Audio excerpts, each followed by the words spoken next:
Welcome to our display for remote monitoring of renewable energy power plants.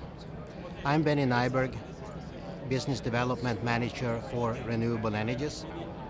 What we are showing here and would like to support our customers with is a remote monitoring system where we would take in all signals available in the solar power plant, starting from the panels, trackers, combiner boxes, inverters, transformers, up the road through substations, STATCOM if there is one, maybe energy storage. We would take all of those signals in, collect them in a service gate, which would be the only piece that we would necessarily add to the site. That would have a continuous monitoring of these signals. We would then bring that through a cloud to our remote service center.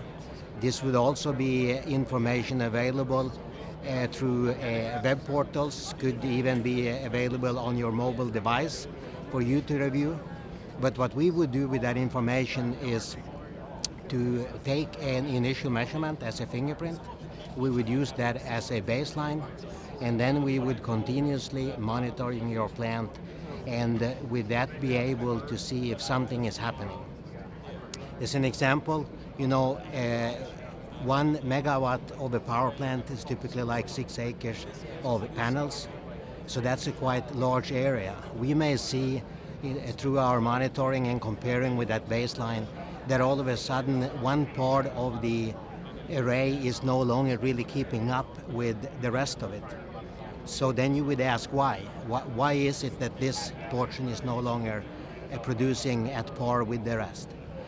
You would go in and look at that data, and you could see something as simple as that the panels are soiled. You would need to schedule someone to go out and clean the panels. It could be various other reasons as well, of course.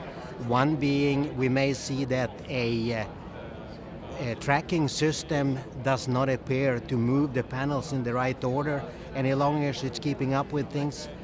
That could have several reasons as well. Maybe something as simple as that something is loosening up. Bolts and nuts that needs to be re-tightened and put it back in its proper place. Now, this is quite important from the viewpoint that as you see something like that happening, if you can schedule someone to go out and take care of that, that could even be done during the night when there is no sunshine anyway. Whereas if you do nothing, you would still probably operate for who knows how long. Maybe 2 weeks, maybe longer, maybe shorter. But then when something happened, that could be of the nature that the tracking system is really falling out, breaking down, and with a possible repair time of several days, lose production. It affects the bottom line greatly in the sense that you could, without the monitoring, you could run for weeks and weeks and weeks, maybe longer, with a soiled panel without necessarily knowing that there is something that is off. By doing that type of a service earlier, you would ensure that you can maximize your output at all times.